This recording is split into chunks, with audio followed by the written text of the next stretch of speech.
Hello, everyone. This is Pastor Miguel from the Children's Bread Deliverance Ministry Church here in Maryland. We're a deliverance ministry here in Maryland, but we help people worldwide. Today, I want to talk to you about a subject that's very controversial. It has to do with tattoos. And, it's become very popular even for pastors to get tattoos.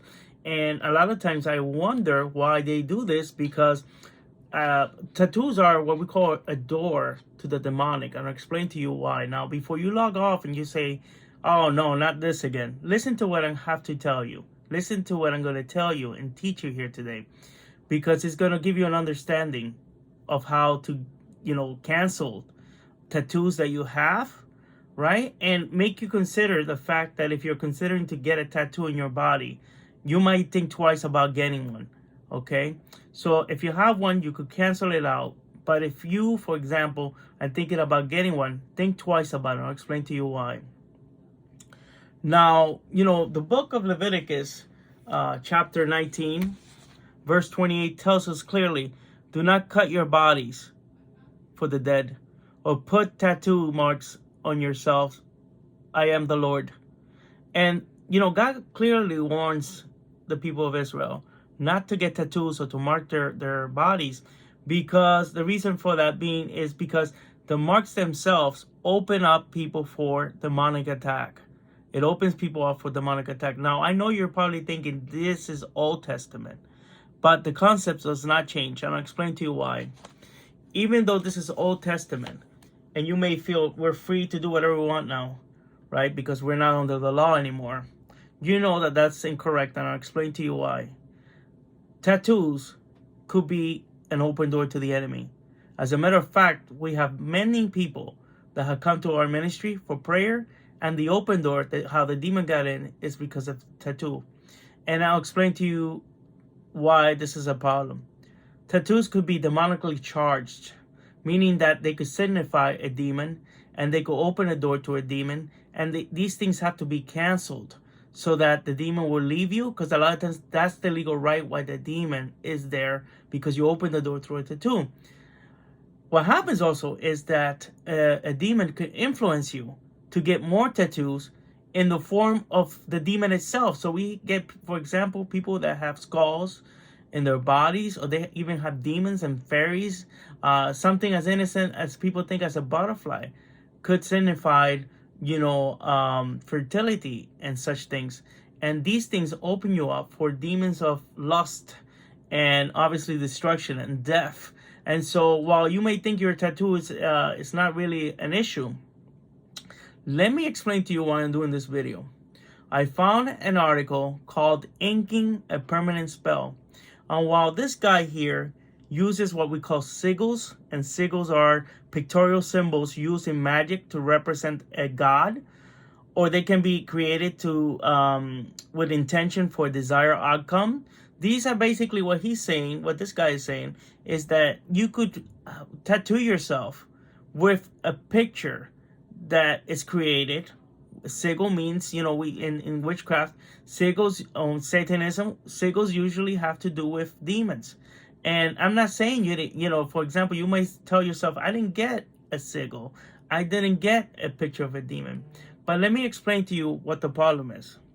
So this particular gentleman said he identifies as a witch and a satanic warlock and is a reverend in the satanic church. Now, I know some people will say the satanic church is not really worshiping the devil. But if this guy's not really worshiping the devil, why is he doing rituals and ceremonies and things like that? I'm going to explain what this guy is saying about what we call charged tattoos.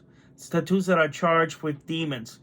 So he said, I began to explore the model more deeply, along with the concept of tattoo therapy, and contemplating how I could evolve that.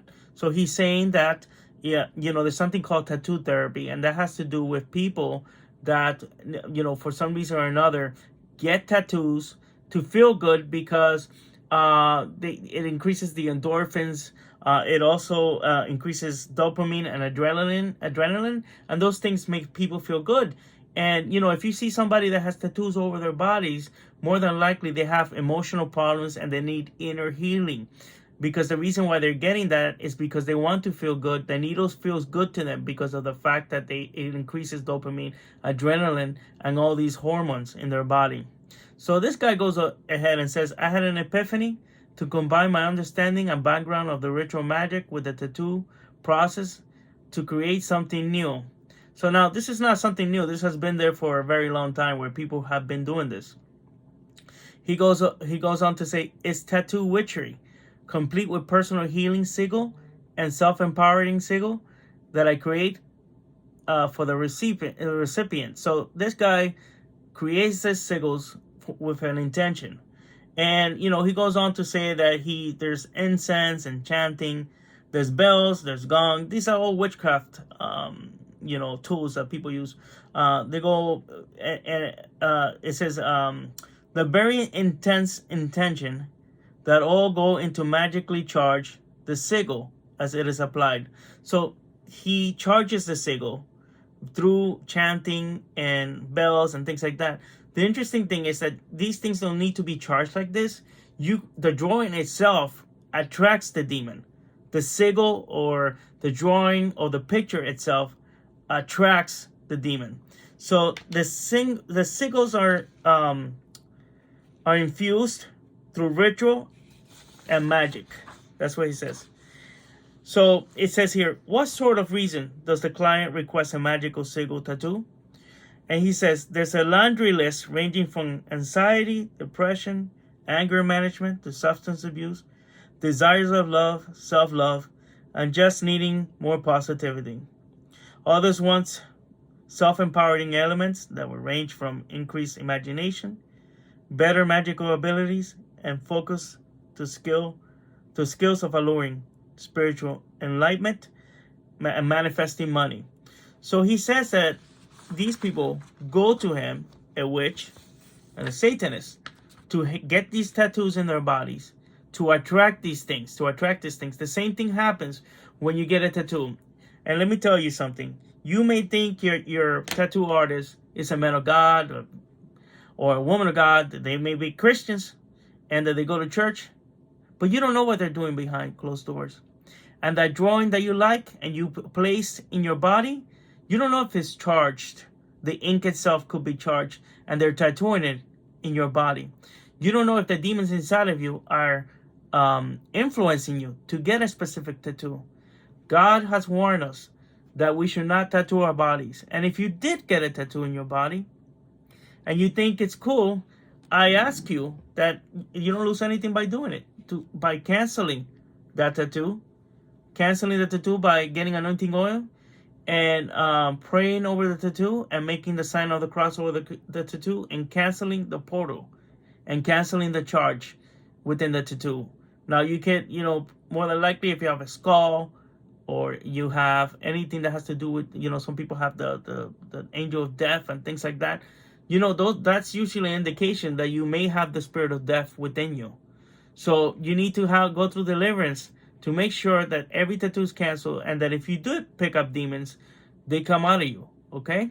So I hope this video helped you understand why tattoos could be dangerous, even for Christians. And you may say, I'm a Christian, nothing can harm me. You open the door by tattooing yourself with a picture of a devil or a picture of a dragon or a picture of a fairy or a picture of even a butterfly. So please be very careful with that stuff. God bless you guys, and we'll talk soon. Bye-bye.